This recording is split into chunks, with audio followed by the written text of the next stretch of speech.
If you've got a family member or relative that has been diagnosed with Alzheimer's or cognitive loss and you're worried about protecting your brain as you age, then this video is definitely for you. Hello, I'm Dr. James Bogash, publisher of Modern Health Myths, and today we're going to talk about a recent study looking at 10 things known to contribute to cognitive decline or Alzheimer's. Now, this isn't a new topic. For decades now, I've been saying that Alzheimer's absolutely is preventable. Despite that, we have spent literally billions of dollars trying to find a cure for Alzheimer's. I've always been of the opinion that it's not going to happen.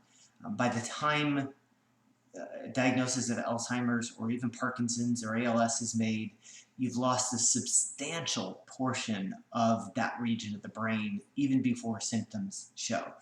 As an example, it's been said that by the time people have symptoms of Parkinson's, they've lost 70% of the dopaminergic cells in their substantia nigra. It's a freight train moving. You can slow it down, but you can't reverse it. Those cells are dead. Maybe in the future we might be able to use stem cells, but for now we have a huge body of evidence about how to protect your brain as we age. So I'm going to cover the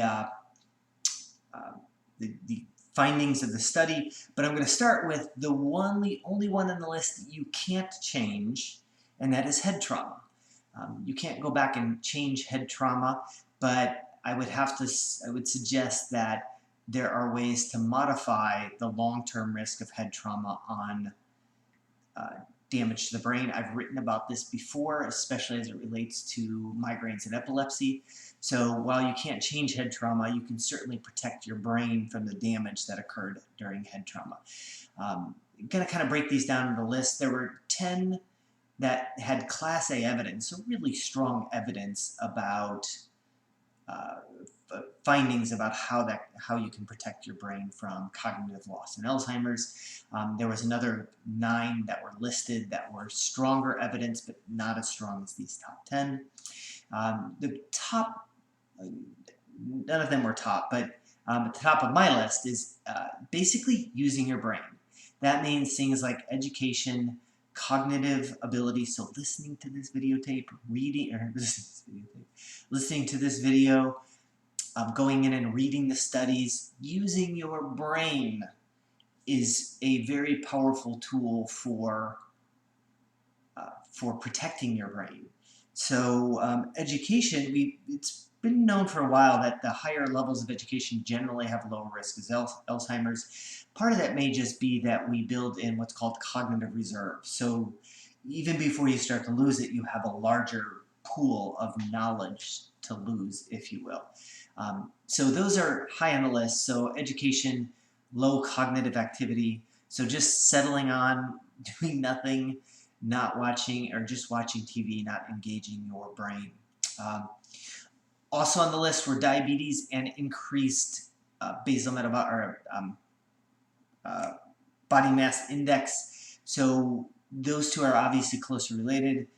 There are some normal weight metabolically obese people, but in general, obesity and diabetes kind of go hand in hand.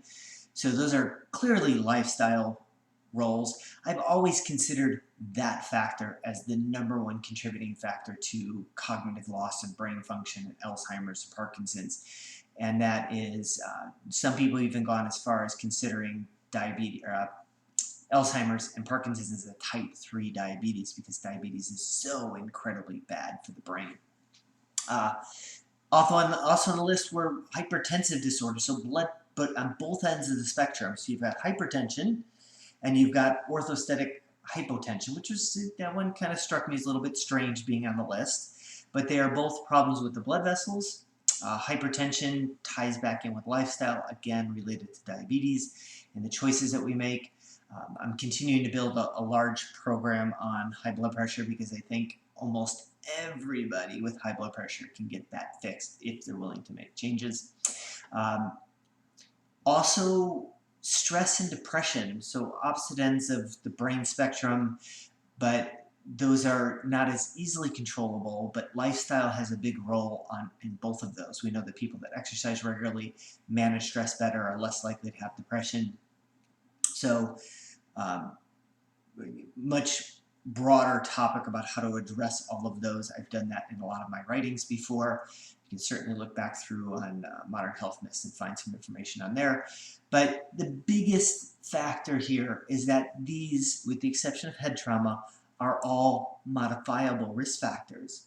So while medicine continues to look for a miracle home run treatment for Alzheimer's, we're not going to find it. In the meantime, instead of sitting on the sidelines waiting for medicine to provide an answer, we already know that functional medicine and lifestyle has one.